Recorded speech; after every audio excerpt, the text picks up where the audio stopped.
Hello friends, Radhe Radhe. कैसे हैं आप सब? आई होप आप लोग स्वस्थ होंगे, मस्त होंगे एकदम। तो आज मैं लेकर आई हूँ आपके लिए अमेजिंग टिप्स। तो मेरी पहली टिप्स है कढ़ी को लेकर। तो जब भी हम कढ़ी बनाते हैं तो हमारी कढ़ी अक्सर करके फट जाती है, लेकिन अगर आप मेरी टिप लगाएंगे तो आपकी कढ़ी बिल्कुल भी नहीं फटेगी। सबसे पहली बात तो आप लोग ऐसा करिए, जब भी आपकी कढ़ी पूरी तरह से बन जाए उसके बाद उसमें डालिए नमक। नमक को कभी भी पहले मत डालिए। और दूसरी मेरी टिप है कढ़ी को लेकर कि अगर आपकी कढ़ी में टेस्ट कम आता है ना, और अगर आपको अपनी कढ़ी का टेस्ट डबल करना है तो उसके लिए आप एक टिक लगाइए कि आप जब भी कढ़ी बनाते हैं ना, तो जब आपकी कढ़ी पूरी तरह से बन जाए तो उसमें बस 1 चम्मच डाल दीजिए। क्या? वो है चीनी। ये जो चीनी है ना, ये बहुत ही अमेजिंग टेस्ट लाती है कढ़ी में। जब भी आपकी कढ़ी पूरी तरह से बन जाए और अब बस आप उसे उतारने वाले हों, उससे 1 मिनट पहले आप अपनी कढ़ी में डाल दीजिए 1 चम्मच चीनी। तो इससे क्या होगा, आपकी जो कढ़ी का जो खट्टापन होगा ना, तो वो इससे एकदम बैलेंस हो जाएगा। उससे कढ़ी का टेस्ट बहुत ही अच्छा आएगा और बच्चे मांग मांग के 1 से 2 बार खाएंगे। तो आप कभी इस तरह से बनाइएगा और कमेंट कर मुझे ज़रूर बताइएगा तो आपको मेरी ये कढ़ी वाली टिप कैसी लगी। आई होप आपको ये मेरी टिप पसंद आई होगी। तो चलिए इस तरह से अब बढ़ते हैं नेक्स्ट टिप की ओर। और मेरी जो नेक्स्ट टिप है वो है आलू को लेकर। जब भी हम कुकर में आलू वगैरह बॉईल करने के लिए रखते हैं ना, तो हमारा कुकर साइडों से एकदम काला काला हो जाता है। आप लोगों ने भी देखा होगा, काला काला हो जाता है। उसके लिए हम क्या करेंगे, ये एक नींबू का टुकड़ा लिया है मैंने। आपके पास अगर अच्छा नींबू हो तो अच्छा डाल दीजिए, और ख़राब हो तो ख़राब भी डाल सकते हैं। तो बस इस नींबू के मैं 4 पीस करूँगी और इन 4 पीस को इसमें डाल के और आलू को बॉईल करने के लिए रख दूँगी। उससे होगा ये कि हमारा जो कुकर जितना भी गंदा होगा ना, वो भी साफ़ हो जाएगा और जो काला काला होता है वो भी बिल्कुल नहीं होगा। तो इस तरह से मैंने ये 4 भाग में काट दिया है नींबू। और अब मैं इसको कुकर में डालकर और कुकर को कर दूँगी बंद, और उसके बाद इसको रख दूँगी गैस पर।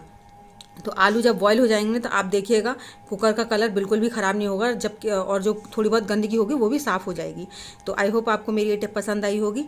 टिप पसंद आई हो तो प्लीज़ एक लाइक ज़रूर कीजिएगा। तो चलिए बढ़ते हैं नेक्स्ट टिप की ओर। और मेरी नेक्स्ट टिप है चाय को लेकर। तो ये चाय बन रही है, आप देख सकते हैं, और चाय में बहुत अच्छे से उबाल आ रहा है, लेकिन ना चाय का कलर एकदम डाउन है। आप देख सकते हैं चाय का कलर बिल्कुल भी अच्छा नहीं आया है। वो इसका कारण सबसे मेन ये है कि जो भी चाय की पत्ती थी वो ऊपर आ गई थी और भगोने के साइड में लग गई है।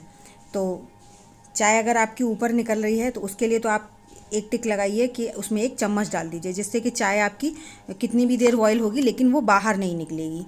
और दूसरा आप ये कीजिए कि जो भी आपकी चाय की पत्ती साइडों में चिपकी हुई है, इस सब को साइड से हटाकर और उसी के अंदर कर दीजिए। इससे आपकी चाय का कलर बहुत अच्छे से आएगा, क्योंकि देख सकते हैं आप चाय की पत्ती का कलर अब अच्छे से आ गया है, क्योंकि हमने जो चाय की पत्ती थी वो साइडों से इसके अंदर कर दी है। अब कितना अच्छा कलर आया है आपकी चाय का। आई होप आपको ये भी टिप मेरी पसंद आई होगी। तो चलिए इसी के साथ नेक्स्ट टिप की ओर बढ़ते हैं। और मेरी नेक्स्ट टिप है दाल को लेकर। हम जब भी दाल वगैरह बनाने रखते हैं तो अगर हमारे कुकर में दाल थोड़ी होती है तो वो नहीं निकलती है, लेकिन अगर हमारे कुकर में दाल थोड़ा ज़्यादा है तो वो पूरी तरह से बहुत सारी बाहर निकल आती है। और उसके लिए हम क्या करेंगे, जो ये बाहर ना निकले, सबसे पहले तो हम इसमें डालेंगे एक जो छोटी वाली स्पून होती है जिससे हम खाना वगैरह खाते हैं, तो वो वाली स्पून लेंगे आप और इसको इसके अंदर डाल देंगे। तो उससे ये होगा कि जब भी आपकी दाल जो है बहुत तेज़ी से बॉईल होगी ना, तो वो बाहर नहीं निकलेगी। और अगर आपको लगता है कि स्पून से काम नहीं हो रहा है तो आप इसमें एक कटोरी भी डाल सकते हैं। तो मैंने यहाँ पर स्पून डाली है, और आपको जो भी ठीक लगे आप वो डाल दीजिए। और उसके बाद कुकर को कर देंगे बंद। लेकिन उससे पहले हम एक काम और करेंगे। जैसे हमने ये कुकर बंद कर दिया, अभी भी हमें लगेगा कि ये निकल सकती है, तो उसके लिए हम क्या करेंगे कि पहले कुकर के ढक्कन को खोलेंगे, और जो कुकर के ढक्कन का जो ये वाला पार्ट होता है सीटी वाला, उसके पार्ट पर हम थोड़ा सा घी या ऑयल लगा देंगे, जो भी हो आपके पास।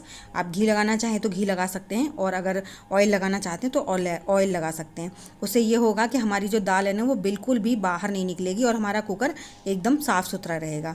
तो आई होप आपको मेरी ये टिप भी पसंद आई होगी। अगर टिप पसंद आई हो तो प्लीज़ एक लाइक ज़रूर कीजिएगा। तो चलिए अब नेक्स्ट टिप की ओर बढ़ते हैं। और नेक्स्ट टिप है मेरी इस तरह की सब्जी को लेकर। तो जैसे हम लोग मार्केट से सब्जी वगैरह लेकर आते हैं तो ऐसे पॉलीथीन्स में सब्जियां आती हैं, और कई बार ऐसा होता है कि हम ये पॉलीथीन्स ना ऐसे ही फेंक देते हैं। तो हमें लगता है कि हमें मतलब फाड़ देंगे ये कभी कभी, क्योंकि इनकी गांठें हमसे खुलती नहीं हैं। लेकिन अगर हम इन पॉलीथीन को फेंक देते हैं ना, तो हमारा बहुत नुकसान हमारा ही होता है।